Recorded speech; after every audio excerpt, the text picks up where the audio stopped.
I'm delighted now to introduce Katie Birkwood, who, as I've heard her speak before, I know that we're in for another splendid talk.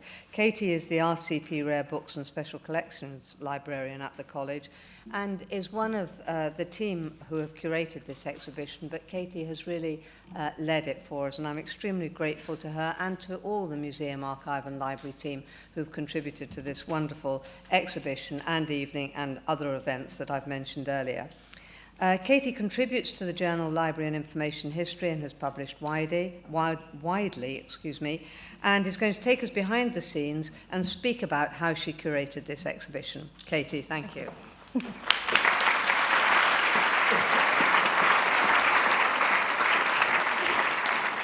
Thank you very much, Linda, and good evening, everyone. I should say that some of the things I've published on include venereal disease in 17th century England and various early modern libraries, so probably wildly is just as fair as widely. I have to say thank you as well to Deborah for such kind words about the exhibition and for some very, very useful assistance early on in the curation process. Very helpful thoughts and great encouragement that you provided, and the same to Bill as well. It's been great to have a lot of support from scholars all over the place who have been involved in Dee for a great many more years than I have been as I've been putting this together. As Linda's mentioned, this has been the most successful RCP exhibition to date, and I thought it would be nice tonight, especially with such a great crowd in, to give you some idea about how it all came about and what it was like to put together the show. I first had the idea for the exhibition in January 2013, so it's been a 3-year journey to get here. That's, I promise, the only time I'll say journey. It's been such a journey to get here. And it's been a very interesting process. I knew that through the books we have of Dee's here in the collection, we could reveal his life story, his thoughts, his interests, and his personality in the way that Deb has already demonstrated. And I really wanted to be able to give people a feeling for Dee the man through the books that we hold in our collections. So I'll just start with a few boring statistics about the collection. It's been said that we have the largest collection of Dee's books anywhere surviving in the world. There have been maybe about 350 of Dee's books from the 4,000 plus volumes identified in libraries, and really across the world. There are some in Russia, in New York, in Manchester, around London, Oxford and Cambridge, lots of places. We have in our rare books collection about 20,000 books that date before 1900, about 2,500 that date to before the date of Dee's death, so before 1609. Of those, maybe nearly 160 are Dee's, but the evidence in them varies. So of those, we can only say that only 80, are definitely his. And then there are various degrees of certainty, down to 6 that have been mentioned as maybe being his, but honestly, I don't think there's very good grounds to say that they are his. So 160 books is quite a broad canvas to be starting with when you're thinking about putting on an exhibition which ultimately has about 70 objects in it, of which 43 are actual Dee books. And it's an even more daunting task when every step of the way you have Dee's bossy notes staring out at you from the page. Note this opinion in some instances, and consider well what report you credit in others. And that's really what I found as I've read more and more about Dee, is that there are a lot of opinions out there, and some of them are really mutually contradictory, both about interpretation of Dee's life and about the bare facts of it. And so I realised very early on that we couldn't, with the resources we have here, tell John Dee's whole life story in an exhibition. You'd need twice as much space and, frankly, a bigger brain than I could bring to the problem. And so I wanted to tell the story that we could bring out of the books themselves, which means probably that if you have a favourite John Dee fact, we've managed to leave it out of the show, for which I apologise. However, saying that I would choose the story based on the books doesn't solve the problem, because with 160 books to choose from, there are a lot of stories that I could have picked. And you can all see the final version that we went for upstairs, either tonight or if you come back at some point in the run of the exhibition. I very much hope you will. So I thought tonight it might be fun to talk about some of the exhibition ideas that didn't make it, because it gives us an insight into the very many different ways we can put together some of the Dee material we have here. Now, Dee's library came to the RCP by a fairly roundabout route. We are technically in possession of stolen property. In the 1580s, when Dee and Edward Kelly went travelling in Europe to try and find fame and fortune and influence princes, they left most of their possessions behind in Mortlake. Dee took maybe 800 of his books travelling with him, which is something I cannot comprehend. But that still left 3,000 behind at home. And he left the books in the custody of his brother-in-law, who was a no-good little scoundrel who ended up letting other people into the library who stole the books, stole lots of Dee's other possessions as well, his scientific instruments. And there's a whole exhibition we could do about book ownership, book theft, Dee's books being stolen, because we have a lot of material evidence of the theft, as we see in these images. Oh, there we go. So at the top there, we see Dee's signature overwritten by that of a man called Nicholas Saunder, who was the thief, or at the very least the receiver of Dee's books. And beneath it, we have, there we go, another instance. Here is a ghostly remain of John Dee's signature that was washed or bleached away, and then Saunder has written his own name next to it. And we have various examples of that throughout the collection. So I thought it might be quite fun to look at marks of book ownership and marks of Dee's disappeared marks of book ownership. But, perhaps that's a bit niche, I don't know. But then, there are some quite fun things you can do with the marks. But maybe not, I don't know. So one very interesting way of looking at annotated books is to look at them by the means of annotation and to think about the different ways readers interact with their books. And we've seen a lot of these examples already. We've seen Dee writing notes in the margin.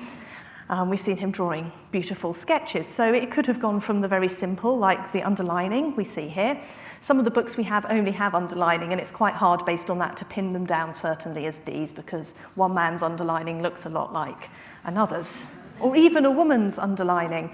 Women did write in their books in the early modern period, but just not very often.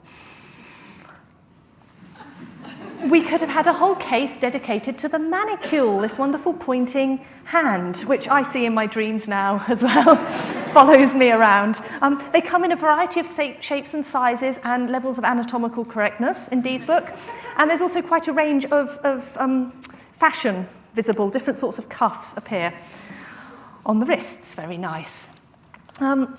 Dee also uses a lot of different sorts of charts and visual diagrams in his books, for example, the family trees and sort of trees of knowledge, and also wonderful mathematical diagrams. So that could have been two different divisions as well there.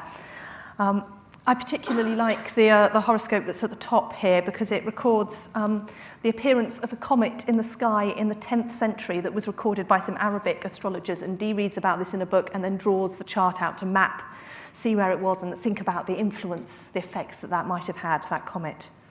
Or it might have been a supernova. Someone will correct me. A new thing appearing in the sky, anyway. Then we could also have had Dee's signatures, the ones that haven't been obliterated, which are great because he doesn't only sign his name in his books. He tells us when and where he bought them, and even the price of the books. So we can trace his interests and his times and dates of purchases. He also left his marks in some slightly unexpected pages. These are what we call in the trade four-edge titles. That is, titles or authors of books written on the edges of the pages rather than on the spine. Books at the time were very commonly shelved with the edges of the pages outwards for various reasons, including primarily tradition.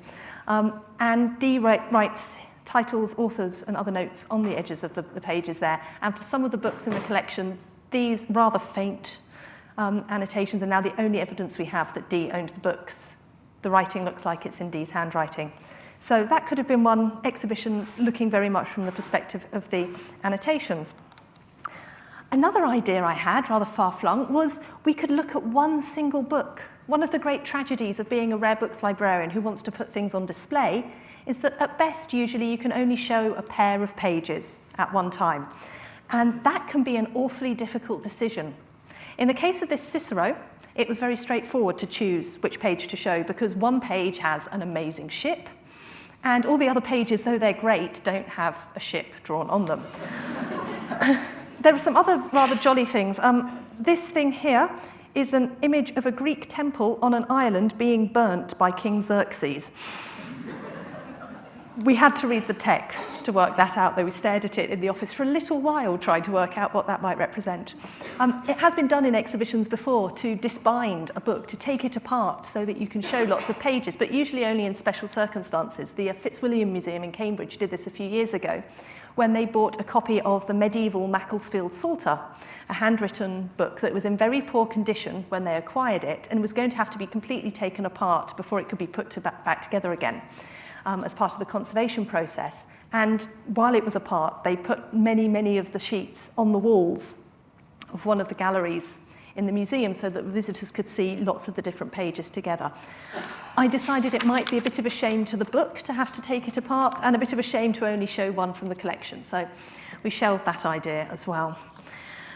Dee is a very frustrating annotator to me as someone who's been trying to curate an exhibition, because exhibitions are supposed to have some visual interest. And Dee rarely annotates pages with pictures, which led to some difficult decisions between wonderful illustrations and Dee's marginalia. In almost every case, we went for the marginalia over the pictures, which means we missed out on this, which is a diagram of Roman military formations. We missed out on this fabulous treatise on music, published in 1547 with these great diagrams.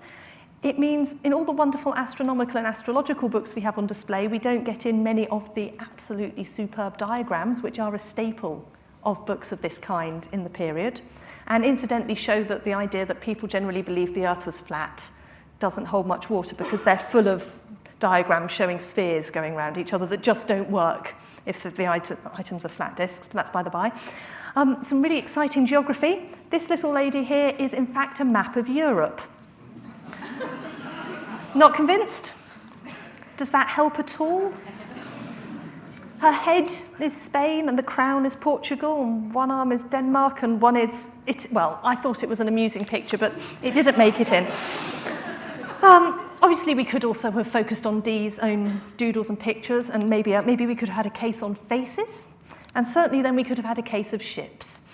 I was quite sad to let the case of ships go, actually, because it's very nice to see John Dee's ship doodle next to the ship that he designed for the title page of his General and Rare Memorials pertaining to the perfect art of navigation, which is the book he wrote to recommend colonial expansion to Queen Elizabeth. And then I found this absolutely splendid picture of the Colossus of Rhodes. I don't know if any gents in the room are wincing now. I often wince when I look at this. This is a depiction of one of the 7 wonders of the world, and my, isn't it? But no, we abandoned that. All of our rare books collections are available for research in our reading room, so if anyone's desperate to see that picture, I'm sure we could fetch it up for you. We could have looked at discoveries if I'd made many during the exhibition. I did find one book that hadn't previously been attributed to Dee, which has his chicken scrawl hand, I think we said, chicken scratch hand in it. So that's something to add to the list. But apart from that, things I discovered included 2 squashed flies and 1 feather. You can't build a whole show on that. I'm painfully aware that we miss out the wider world of John Dee and the wider world, really, of libraries of his time. And in particular, we haven't borrowed any books from any other institutions, which means we don't have any manuscripts on display. Dee owned a very important collection of medieval manuscripts. He was very committed to rescuing manuscripts that he believed were being lost from the libraries that had once existed in the monasteries that had been dissolved by Henry VIII. This is a manuscript of Baconian texts from the Bodleian Library and is one of many that in another exhibition in another place you might incorporate into the show to show Dee's intellectual engagement with the medieval world. But alas, so how do you curate an exhibition? Well, if you're me, you start with a spreadsheet. And boy, what a spreadsheet. We had 160 or so books that we knew might be Dee's, but when we started the project in 2013, we didn't have a record of them all in our library catalogue, which wasn't a great place to be starting from. So I had a couple of interns from UCL who were doing a master's degree in librarianship who came and helped us catalogue all the books and wrote me absolutely fabulous notes, things like very hairy binding on this one and epic image on every page, just the sort of thing I needed to know. And then I took their books and long-listed them and set each of the interesting titles out on my desk and took numerous photographs. This is the extremely glamorous desk of a curator. You can just about see my telephone in the corner. And so I took loads and loads of photographs and always found that the thing I thought I remembered I couldn't then trace afterwards. However well you label them, it doesn't help. But as I started to spend time with the books and sift through the photos and read more and more about Dee, the themes of the exhibition as we know it today started to come together, and it started to make a lot of sense to theme the books by these various subjects that Dee was interested in. Not least because to some extent you can trace the story of Dee's life through his changing, though overlapping, interests and the way things differ and stay the same throughout his life. So we have all the topics we've already heard about, him as a polymath, a collector, as a classicist in Cambridge, as an advisor to Elizabeth, as a mathematician, an alchemist, an astrologer, as a conjurer or a mystic or someone with spiritual interests. And also a section on Dee's afterlife, the way he's been portrayed in culture ever since. And you could do a whole show on that, and it would be really good fun. Someone should do that. Make it happen, someone, it would be great. So after I'd spent a lot of time with the books, I spent a lot of time with Word documents. And I drafted lots of research notes that our fabulous exhibitions coordinator then turned into exhibition text. And we batted that back and forth around the team for months. I mean, 2 or 3 months we were drafting the text. We went through 6 or 7 complete redrafts, and we left our own marginalia, both physical and virtual. This is not even the most heavily edited bit. We also got to do some extremely fun things like making sure that books would fit in the cases, and the best way to do that if you can't get into the cases themselves is to lay out masking tape on the library floor and to get all the books out and see if they'll go. It was the most nerve-wracking day I'd had so far on the project because what if nothing fitted and I had to rethink, but we actually only ditched 4 books out of 50-some, so it was a pretty good time. We also got to spend some time doing exciting visual things and picking a look and a style for the exhibition and working with our design team, which is a process that started back last summer, which I think for some people is quite late in the exhibition planning, but it's still quite a way out from a January installation. Of course, one of the most striking visual elements of the exhibition is this painting, which takes pride of place on one of the huge, beautiful walls we have in the building here. And it was great to be able to work with the National Gallery to have them go to visit the Wellcome Library, where the painting usually lives, and have them X-ray it and to show its secret history.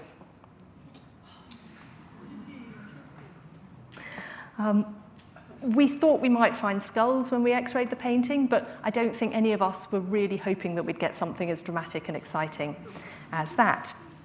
Of course, once you've come up with all these plans, you still have to install it, and that happened over January this year. I had not very many days off over Christmas because we were deinstalling and then reinstalling as soon as the new year turned. I was very glad it didn't snow this January.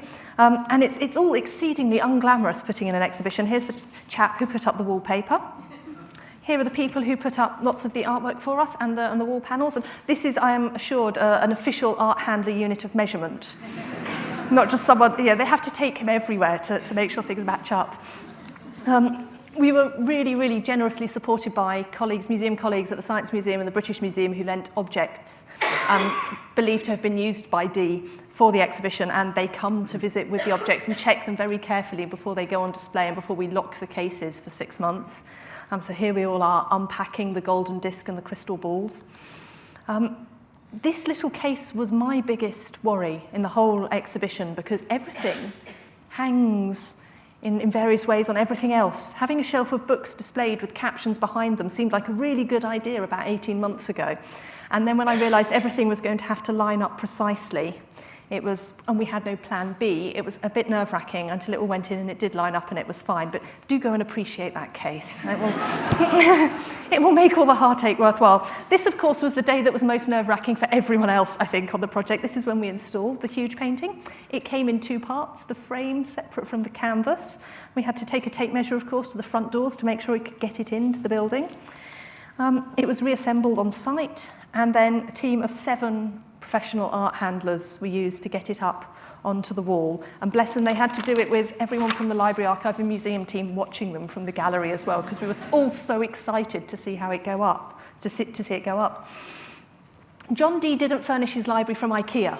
It wasn't Billy bookshelves all the way around, but they're a good way to transport the book mounts. We had bespoke book mounts made for each book, so each book got its time with the tape measure being mapped out and planned and sketched out so we could have bespoke mounts that would care for the books and enable us to see as much as possible of the text and the content. And we tried in this show to overcome that problem of how do you show more than one page, and to give a feeling of the books as tangible, physical objects that are, and well, certainly were and still are for use. They're still the subject of scholarly research today, and I firmly believe that books are for use, however old they are. And so it's great to be showing books that have been used and to give a feeling for that. Of course, there are some books that you can't show really in use when they're in the case, so I had some fun making some little animations to show what it's like to get to handle them. I get to handle these, and a few others do, so it's nice to be able to show them off like that. I'll stop that one now because it makes your eyes go funny. So I didn't do this alone, and Linda has been very kind to say some kind things about my role in the exhibition, but it takes a village to raise a child, and it certainly takes a village to raise an exhibition. So I will just embarrass my colleagues by mentioning Sarah, who did all the logistics, all the planning, and most of the writing. Peter, who made all the loans happen. He was incredibly tenacious to get all the paperwork and all the details and everything that's required for loans in place. Emma, who was the guiding light and the voice of calm reason whenever I got a bit concerned about things, and Discover Medical London, who are our publicists. And I think one of the reasons we have such a great turnout tonight, we've had such a great coverage for the exhibition. This exhibition is just one of many possible shows we could have put on. And it's something that I hope succeeds in exploring one of this really exciting and interesting figures. We're lucky to have the largest collection of Dee's books here, and it's a privilege to be able to put them on show so that you can all get to know Dee a little better from his first-hand marks in his books. Hopefully, if nothing else, you'll come away tonight thinking that there's more to Dee than whatever you first knew about him, whether you heard of him as an astrologer or a mathematician or a wizard with a pointy beard. He's someone who's worthy of continued deep and careful study, attention, and, I very much hope, more exhibitions in the future. Thank you very much.